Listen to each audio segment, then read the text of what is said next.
हरिः ओं श्रीगुरुभ्यो नमः। निरतमु तावकीन भजनीय पदाब्ज सुगंधलब्धि ఎవరిమది నొందగా కలుగు వరలు తత్ప్రియమర్చదేహమున్నరయ తదీయ దారతనయాది సుహృద్గుహ బంధువర్గమున్ మరతురు విశ్వతోముఖ రమాహృదయేశ ముకుంద మాధవ సర్వేశ కల్పాంత సమయంబునందు ఈ అఖిల ప్రపంచంబునాహరించి అనయంబు శేష సహాయుండవై శేషపర్యంతక తలమున పవళించి యోగ నిద్రారతి నుండి నాభీ సింధుజ స్వర్ణలోక కంజాత గర్భమందు చతుర్ముఖునమర పుట్టింపు చురుచి నొప్పు బ్రహ్మస్వరూపివైన నీకు మృక్యదాత్యంత నియమమొప్ప భవ్య చారిత్ర పంకజ పత్ర నేత్త చిర శుభాకార నిత్యలక్ష్మీ విహార అవ్యయానంద గోవింద హరి ముకుంద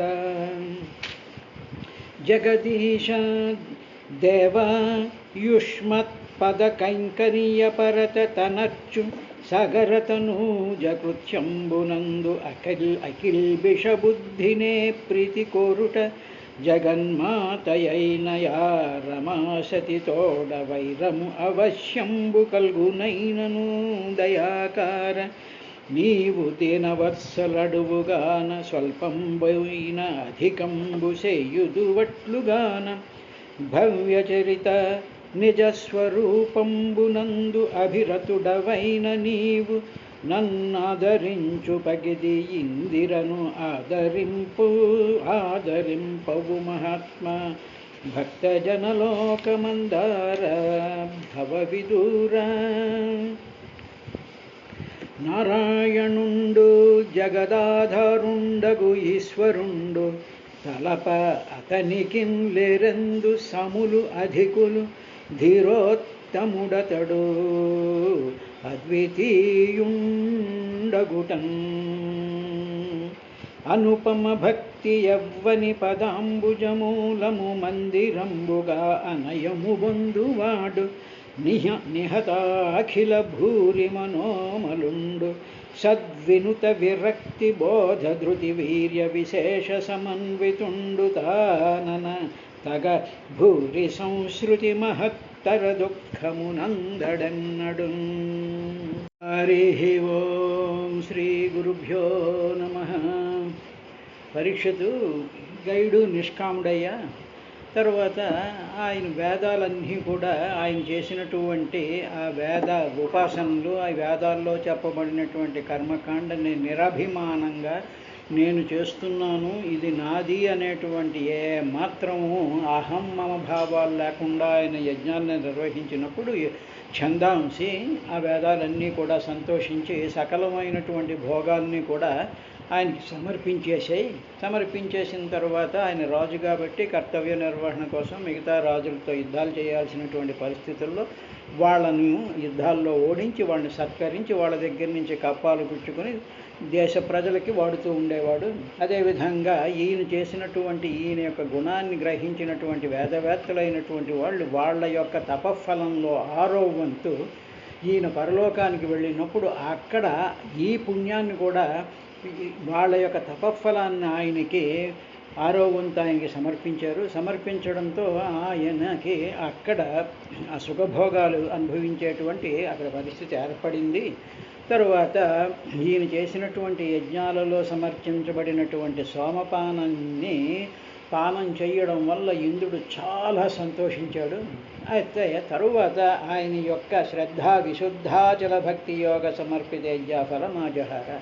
అంత శ్రద్ధగా భక్తిగా విశుద్ధమైనటువంటి మనసులో చలనం లేనటువంటి మనసుతో ఆయన సమర్పించినటువంటి సమస్తమైనటువంటి నైవేద్యాలని కూడా సాక్షాత్తు శ్రీహరి ఆయనే స్వయంగా పుచ్చుకున్నాడు అని చెప్పిన తరువాత ఇంకా ఆ శ్రీహరిని ఈయన సంతృప్తి పరిచాడు కాబట్టి అప్పుడు ఏం జరిగింది, శ్రీహరిని సంతృప్తి పరచడం వల్ల ఏం జరుగుతుంది అనేటువంటి ఒక కాన్సెప్ట్ని సుఖబ్రహ్మ పరీక్షని మహారాజుకి ఈ విధంగా తెలియజేస్తున్నాడు. యత్ ప్రేణనాద్బర్హిషి దేవతిర్యక్ మనుష్య వీరు తృణం ఆవిరించాతి ప్రీయేత సద్యః సహ విశ్వజీవ ప్రేత స్వయం ప్రీతిమగాద్గయస్య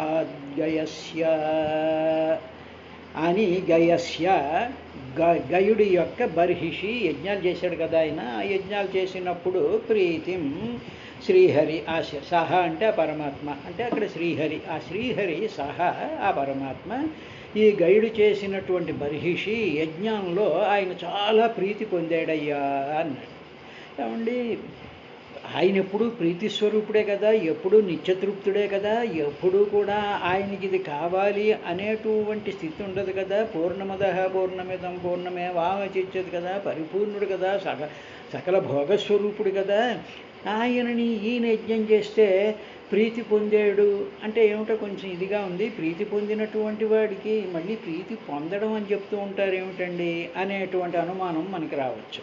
ఇక్కడ ఆ శ్రీహరిని యజ్ఞాల ద్వారా గయుడు ప్రీతి పొందించాడు అంటే ఈయన కావాలని కాదు, ఆయన ప్రీతి చెందాడు. ఆ శ్రీహరి పరమాత్మ ప్రీతి చెందాడు అనేటప్పటికి ప్రీతి చెందాడా అంటే శ్రీ మహావిష్ణువు చాలా సంతోషించి బుర్ర ఎలాగుటి బాగా చేసావురా అని చెప్పి మన ఊహ అలా వస్తుంది.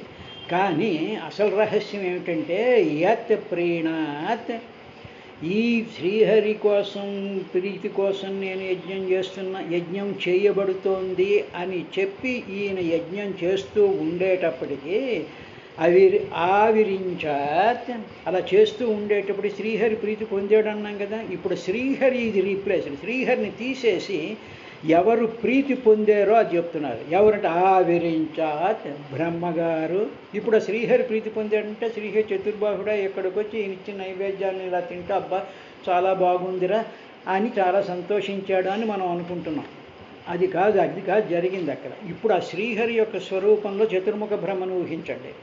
చతుర్ముఖ బ్రహ్మ ఎవరు అంటే శ్రీహరిలో నుంచి బయటికి వచ్చినటువంటి సృష్టి నిర్మాణకర్త అయినటువంటి ఆ బ్రహ్మదేవుడు మొదలుకొని ఆవిరించాత్, అంటే అక్కడి నుంచి మొదలెట్టి విరించాత్ బ్రహ్మదేవుడు మొదలుకొని దేవతిర్యక్ మనుష్య వీరుత తృణం సద్య ప్రియతే.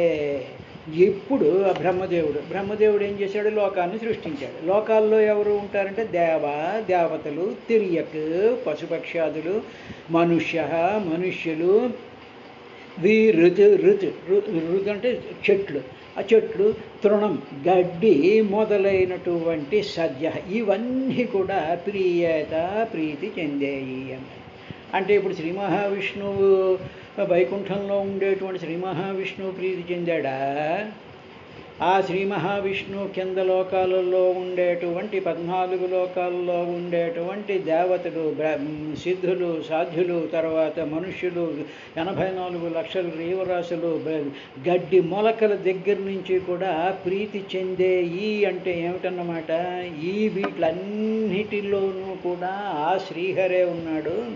శ్రీహరి ప్రీతి చెందుట అంటే ఇవన్నీ కూడా బ్రహ్మ దగ్గర నుంచి గడ్డి పర్యంతం వరకు కూడా అందరూ ప్రీతి చెందారు అని అర్థం. అంతేగాని మనం ఏమనుకుంటూ ఉంటామంటే ఏదో 4 కొబ్బరికాయలు పట్టుకెళ్ళి అక్కడ ఏదో ఆ విగ్రహానికి సమర్పించేటప్పటికి ఆయన ప్రీతి చెందుతాడు అని మన భావం.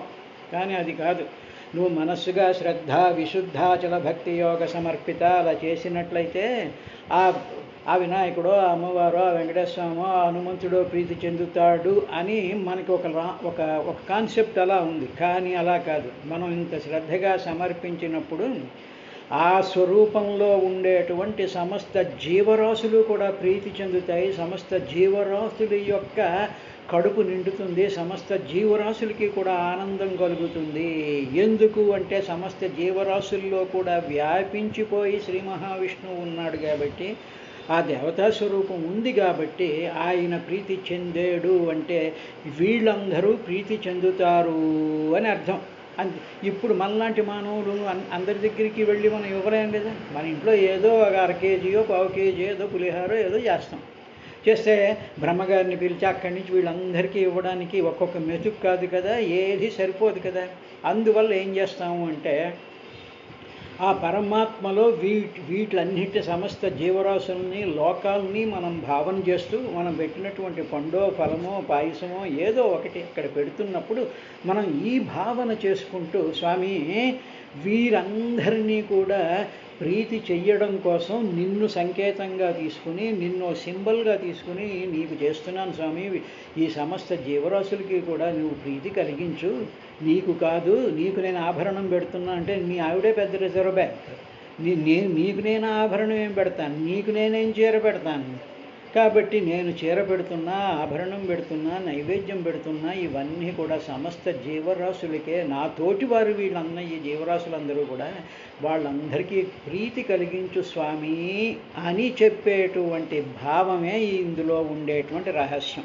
అందువల్ల సహ గయస్యు బర్హిషి ప్రీతిం ఆగాత్, ఆ గయుడు చేసినటువంటి బర్హిషి యజ్ఞంలో ప్రీతిం ఆగాత్, ఆయన ప్రీతి పొందాడు. ఆయన ప్రీతి పొందడం ఏమిటంటే యత్ ప్రీణానాద్య బర్హిషి దేవ తిరియక్ మనుష్య వీర తృణం ఆవిరించాత్ ప్రియేత వెంటనే అన్నమాట, వెంటనే కూడా వాళ్ళందరూ ప్రీతి చెందిపోతూ ఉంటారయ్యా అని మనకి ఆ యూనివర్సల్ కాన్సెప్ట్ మానవ సేవయే మాధవ సేవ అనేటువంటి కాన్సెప్ట్. మానవ సేవ అంటే మానవుడు ఒకడే అని కాదు, సమస్త జీవులకి కూడా సేవించడానికి ఇచ్చినటువంటి పదార్థమే మాధవ సేవ అని కాన్సెప్ట్. అది అందులో ఉండేటువంటి రహస్యం. మనం అలాగ అన్నిట్లోనూ ఇన్వాల్వ్ అయిపోయి చేయలేం కాబట్టి ఈ భావాన్ని మనసులో పెట్టుకుని చెయ్యాలయ్యా అని చెప్పి సుఖబ్రహ్మ దానిని చాలా క్లియర్గా వివరించిన తర్వాత గయాంత్యాం చిత్రరథస్సుగతి అవరోధన ఇది త్రయపుత్ర బభూవు చిత్రరథాద్ దూర్ణాయాం సామ్రాట జనిష్ట అన్నారు. అంతే. ఇప్పుడు ఇంకా గైడ్కి సంబంధించినటువంటి వృత్తాంతం కంప్లీట్ అవబోతోంది. ఆ గైడ్కి భార్య ఉందయ్యా, ఆవిడ పేరు గయంతి, గరుడి భార్య పేరు గయంతి. ఈ గరుడికి ఈ గయంతికి కూడా చిత్రరథుడు, సుగతి, అవరోధనుడు అనేటువంటి ముగ్గురు కుమారులు కలిగారు. చిత్రరథుడు, సుగతి, అవరోధనుడు అని ఆ గయుడికి ఆ గయంతి ఎందు ముగ్గురు కుమారులు పుట్టారు. ఆ చిత్రరథుడు అనేటువంటి పెద్ద కొడుక్కి ఊర్ణ అనేటువంటి భార్య ఉంది, అంటే గయుడి యొక్క కోడలు అన్నమాట, పెద్ద కోడలు. చిత్రరథునికి ఊర్ణ అనేటువంటి భార్య ఉంది, ఆ వాళ్ళకి సామ్రాట్ అనే కొడుకు పుట్టాడు. అంటే ఏమిటనమాట, గైడు యొక్క మనవుడు సామ్రాట్. ఎందుకు ఈ కథలు చెప్తూ ఇలాగ వంశాలు ఎందుకు వర్ణిస్తూ ఉంటారంటే పురాణాలకి కొన్ని లక్షణాలు ఉన్నాయి. అంటే వీటిని ఇలా ఉంటే అవి పురాణం అంటారు. అందులో ఏమిటి వంశానుచరితము అనేటువంటిది కూడా ఉందన్నమాట. అంటే ఏమిటి, ఆ మహాత్ములైనటువంటి వాళ్ళ యొక్క వంశాన్ని కూడా తలుచుకోవడం, వాళ్ళ గురించి ప్రస్తావన చెయ్యడం అనేటువంటిది పురాణానికి ఉండేటువంటి లక్షణం. ఇప్పుడు పద్యం రాసామనుకోండి, పద్యానికి లక్షణం ఏమిటంటే దానికి ఛందస్సు ఉంటుంది, ఎత్తు ఉంటుంది, ప్రాస ఉంటుంది, ఇన్ని పాదాలు అనేటువంటివి ఉన్నాయి, ఇన్ని అక్షరాలు అనేటువంటివి ఉంటాయి కదా. అదేవిధంగా పురాణానికి వంశానుచరితం అనేటువంటిది ఒకనొక లక్షణం, పంచలక్షణ సమన్వితం పురాణం అని చెప్తారు. అందులో ఈ వంశాల గురించి చెప్పాలి. అందువల్ల ఈ గయుడికి వంశాన్ని చెప్తూ సామ్రాట్ అనేటువంటి మనవడు పుట్టాడయ్యా. తర్వాత తత ఉత్కలాయా మరీచిర్ బిందుమత్యాం బిందుమాన్ ఉపపద్యత తస్మాత్ సరఘాయాం మధునామాభవన్ మధోస్సు మనసి వీరవ్రతస్తతో భోజాయాం మంధు ప్రమంధు జజ్ఞాతే మంధో సత్యాయాం భౌనవస్తతో దూషణాయాం త్వష్టాజనిష్ట త్వష్టుర్విరోచనాయాం విరజో విరజస్య శతజిత్ప్రవరం పుత్రశతం కన్యాత విషూచ్యాం కిల జాతం అని చెప్పి వాళ్ళ వంశంలో విశేషం అంతా చెప్పుకుంటారు. ఈ సామ్రాట్ అంటే గైడు యొక్క పెద్ద కొడుకైనటువంటి చిత్రరథుడు ఉన్నాడు కదా, చిత్రరథుడి యొక్క భార్య ఊర్ని యందు సామ్రాట్ అని పుట్టాడు కదా. ఇప్పుడు ఆ సామ్రాట్ గారికి పుట్టినటువంటి విశేషాన్ని చెప్తూ ఉన్నాడు సుఖబ్రహ్మ పరీక్షణ్ మహారాజు. సామ్రాట్కి భార్య ఉత్కలయ్య, ఆ ఉత్కలకి మరీచి అనేటువంటి కొడుకు పుట్టాడు. ఆ మరీచికి భార్య బిందుమతి, ఆ బిందుమతికి బిందుమంతుడు అనేటువంటి కొడుకు పుట్టాడు. ఆ బిందుమతుడికి వాళ్ళు వివాహం చేశారు, సరఘ అనేటువంటి అమ్మాయిని ఇచ్చారు. ఆ సరఘ బిందుమతుడికి మధువు అనేటువంటి చాలా ప్రసిద్ధి పొందినటువంటి ఒక కొడుకు పుట్టాడయ్యా. ఆ మధువు భార్య పేరు సుమనస. ఆ సుమనస యందు వీరవ్రతుడు అనేటువంటి వాడు పుట్టాడు. ఆ వీరవ్రతుడికి భార్య భోజ.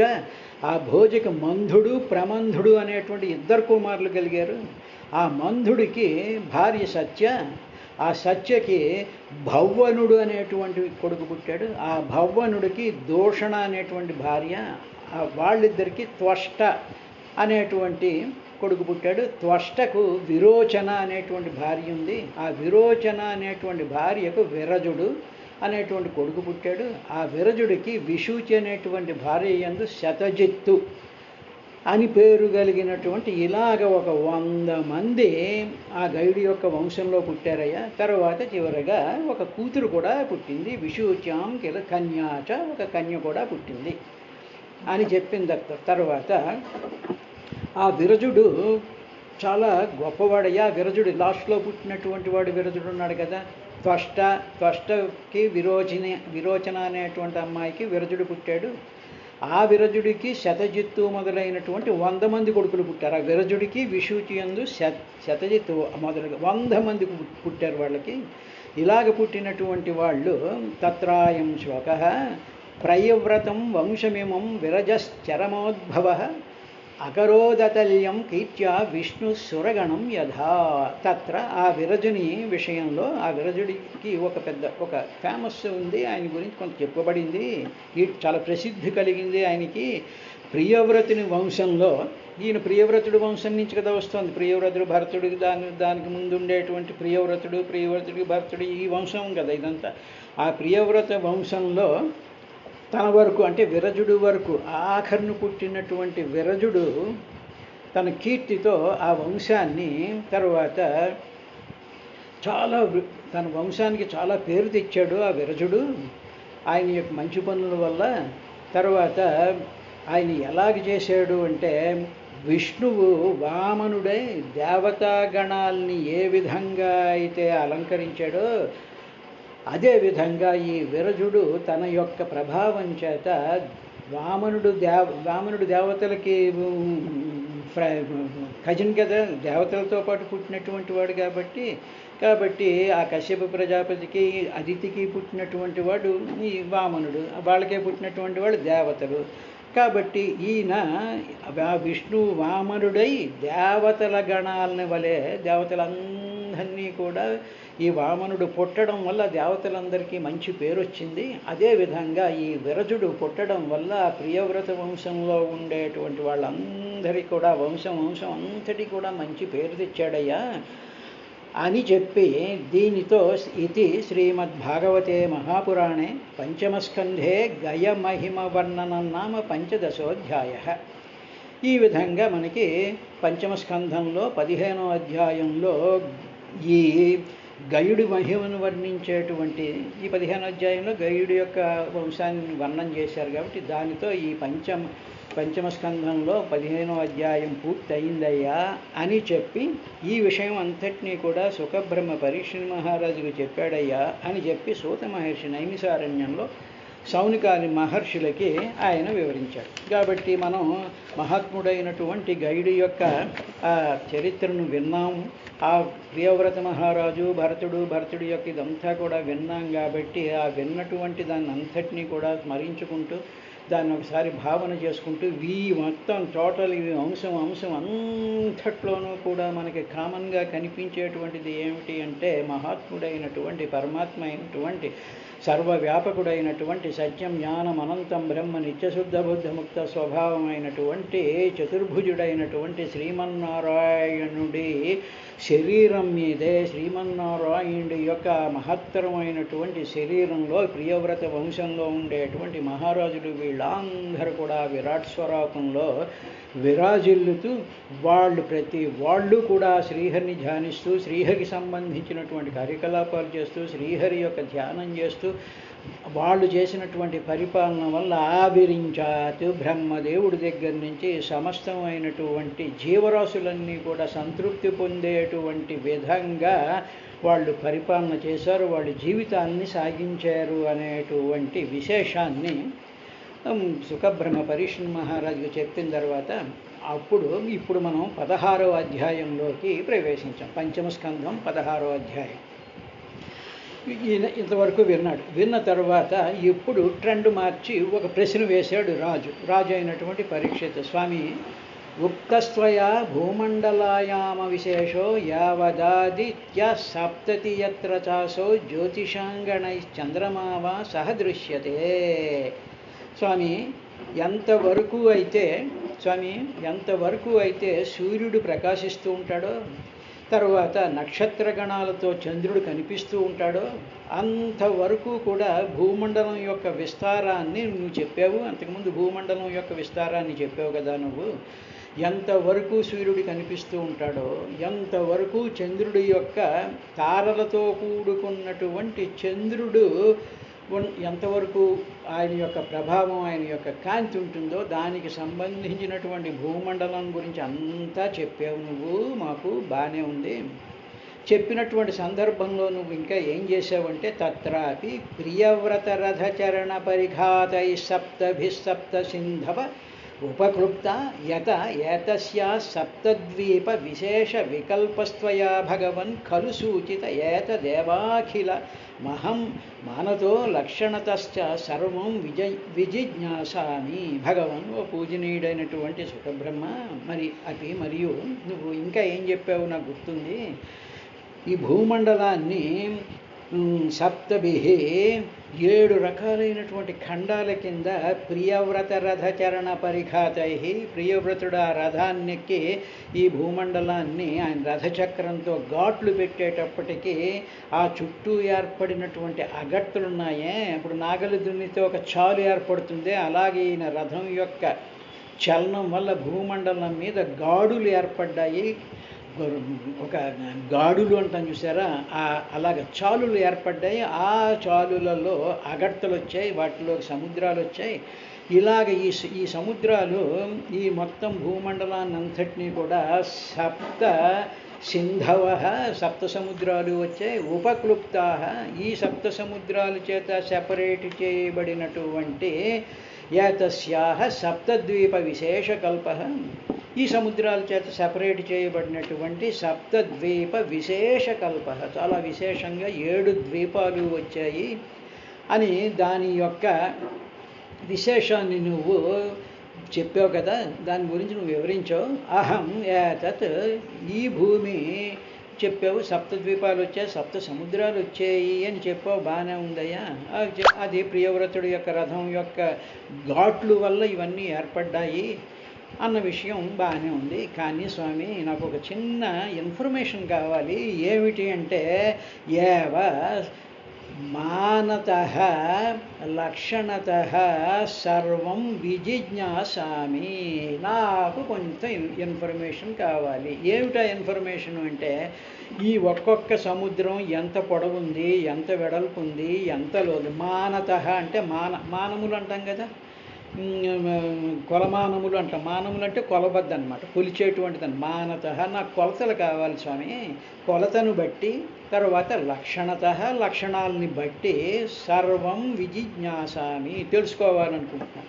అంటే ఒక్కొక్క సముద్రం పొడవు ఎంత ఉంది, వెడల్పు ఎంత ఉంది, లోతు ఎంత ఉంది, దాని లక్షణాలు ఏమిటి, అది ఉప్పగా ఉంటాయా, తీయగా ఉంటాయా, ఉప్పు నీరు ఎంతవరకు ఉంటుంది, మంచినీరు ఉంటుందా దాంట్లో ఏ రకాలైనటువంటి లక్షణాలు కలిగినటువంటి జీవరాశులు ఉంటాయి అనేటువంటి విషయాలను చెప్పకుండా నువ్వు మామూలుగా 7 సముద్రాలు 7 ఖండాలు అని చెప్పావు. చాలా క్లుప్తంగా చెప్పావు నువ్వు.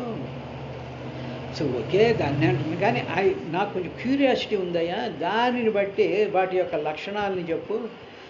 సర్వం స్ఫూర్తిగా విజిజ్ఞాసామి, తెలియగోరుచున్నాను నేను అని పరీక్షణ్ మహారాజు సుఖబ్రహ్మని అడిగాడు. ఇక్కడ జాగ్రత్తగా కానీ మనకి జ్ఞాన విజ్ఞాన యోగం భగవద్గీతలో 7వ అధ్యాయాన్ని చూసినట్లయితే భగవంతుడు అర్జునుడితో ఒక మాట అంటాడు. ఏమిటి అనేటువంటి మాట అంటే, నేను అసంశయం సమగ్రం యథా నీకు చెప్తాను, సమగ్రంగా నా రూపాన్ని చెప్తాను నేను అని చెప్పాడు. ఎప్పుడు నేను నీకు చెప్తాను అంటే, నీవు మై ఆసక్తమనః, నా మీద నీకు పూర్తిగా ఆసక్తి ఉండాలి. నెంబర్ 1. యథా యోగ యుంజత్, యోగాన్ని నువ్వు పరిపూర్ణంగా ఆచరించాలి. 2. మూడవది మద్ ఆశ్రయ, నన్ను ఆశ్రయించుకుని ఉండాలి. అలా ఉన్నప్పుడు అసంశయం అసంశయం సమగ్రం నేను నీకు చెప్తాను అన్నాడు. కాబట్టి ఇప్పుడు ఈయన ఏమన్నాడు, సర్వం విజిజ్ఞాసామి, పూర్తిగా నేను తలుచుకున్నాను అని చెప్పి సమగ్రంగా తెలుసుకోవాలి. ఈ భూమి కానీ, ఈ నక్షత్రాలు కానీ, ఇవన్నీ కూడా ఎవరు సృష్టించారు అంటే పరమాత్మ సృష్టించాడు. పరమాత్మలో నుంచి వచ్చినటువంటివి. అంటే వీటిని సమగ్రంగా పరిపూర్ణంగా సంశయం లేకుండా నేను చెప్తాను అని భగవద్గీతలో చెప్పాడు. నువ్వు చెప్పవయ్యా అని చెప్పి విష్ణు స్వరూపుడైనటువంటి సుఖబ్రహ్మని ఆయన అడుగుతున్నాడు. రేపటి కార్యక్రమంలో ఈ డైమెన్షన్స్ ఎందుకు అనేటువంటి విషయానికి పరీక్షణ్ మహారాజు ఎక్స్ప్లెనేషన్ ఇస్తాడు. అది రేపటి కార్యక్రమంలో చూద్దాం.